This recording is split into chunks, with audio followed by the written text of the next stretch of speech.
बहुत बहुत धन्यवाद राम नारायण जी। आपने सब बात तो रखी थी। हमारे पार्टी के सभी वरिष्ठ नेता लोग यहाँ पे बैठे हैं। अगर सबका नाम लूँगा तो समय थोड़ा कम है और सभी सम्मानित लोग यहाँ पे बैठे हैं, पार्टी के वरिष्ठ नेता लोग। जो ये घटना हुई है, खैर हमें तो पता ही था, यहाँ तो हमारा बचपन ही बीता है। शायद जो लोग हैं यहाँ पे जानते ही होंगे कि हम लोग तो यहीं पे रहे हैं बचपन में। और जब ये घटना हुई तो बड़ा पीड़ा हुआ कि मतलब किसी का घर गिराने से पहले सरकार को नोटिस देना चाहिए था। इस सरकार ने नोटिस दिया नहीं, अचानक बुलडोजर लेके आई और गरीबों का घर गिरा दिया। और यहाँ के प्रशासन ने यहाँ पे पहले, अगर घर गिराने से पहले वैकल्पिक व्यवस्था करनी चाहिए थी, फिर उसके बाद घर गिराना चाहिए। मगर ये सरकार गरीबों की दुश्मन है। इस सरकार को समझ में नहीं आ रहा है कि सबको उसको जमीन से इतना प्यार है कि अगर उसको कहीं दिख गया जमीन तो वो जमीन उसको चाहिए ही चाहिए। अब वो पता नहीं जमीन वो करेगी क्या। तो इसलिए समाजवादी पार्टी के राष्ट्रीय अध्यक्ष श्री अखिलेश यादव इस मुद्दे पे, आप लोगों के मुद्दे पे बहुत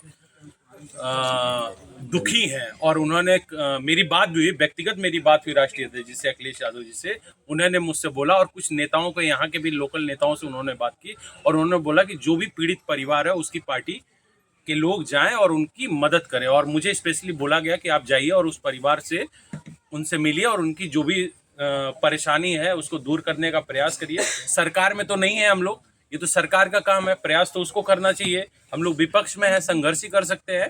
बट जो भी राष्ट्रीय अध्यक्ष जी के आशीर्वाद से, जो भी उनके निर्देश से जो हो सकता है तथा संभव, क्योंकि परिवार बहुत ज़्यादा है, लोग बहुत ज़्यादा है, सरकार के पास खजाना बहुत ज़्यादा होता है। सरकार चाहे तो प्रति परिवार इंतजाम कर दे, मगर सरकार को अब पता नहीं किस चीज़ का घमंड है। सरकार को उसमें गरीबों के लिए उसको बस सिर्फ वोट चाहिए और उनको काम से मतलब नहीं है, घर उजाड़ दिया कुछ। मगर हमारे अखिलेश जी ने और श्री अखिलेश यादव जी बहुत चिंतित हैं उस मुद्दे पे और हम लोग आए हैं आपके बीच में। और हम आपको भरोसा दिलाते हैं कि जो भी हो सकता है, पूरी समाजवादी पार्टी आप लोगों के साथ है। जो लड़ाई हो सकती है वो समाजवादी पार्टी लड़ेगी। भविष्य में अगर ये सरकार नहीं सुनेगी तो धरना भी दिया जाएगा, आंदोलन भी किया जाएगा, गाजीपुर किया जाएगा, अगर जरूरत पड़ेगी तो लखनऊ में भी होगा। जब तक सबकी छत की व्यवस्था ना हो जाए तब तक ये हम लोग करते रहेंगे।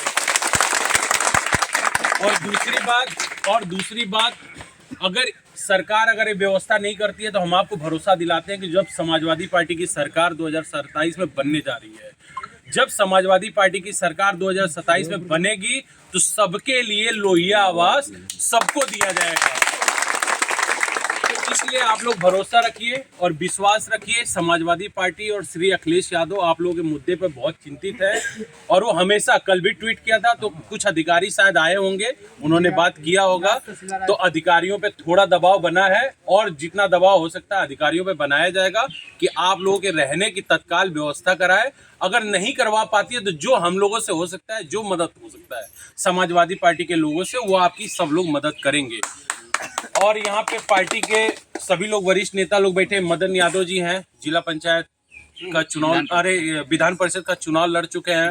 राम नारायण जी हैं, अभिषेक जी हैं और ये यहाँ के प्रधान हैं विपिन बिंद जी हैं, राम आधार दादा हैं, राम बच्चन चा है, आमिर अली साहब हैं, दिनेश जी हैं, विमल पाल जी हैं, विमल सोनकर जी सॉरी, और दिनेश तहसीम अहमद जी हैं, विधानसभा अध्यक्ष। तो सभी पार्टी के नेता लोकल यहाँ के मटरू पहलवान हैं, दिनेश यादव जी हैं, तो सभी पार्टी के सभी लोग हैं यहाँ पे। तो सब लोग चिंतित है, जो हो सकता है वो आप लोगों की मदद की जाएगी।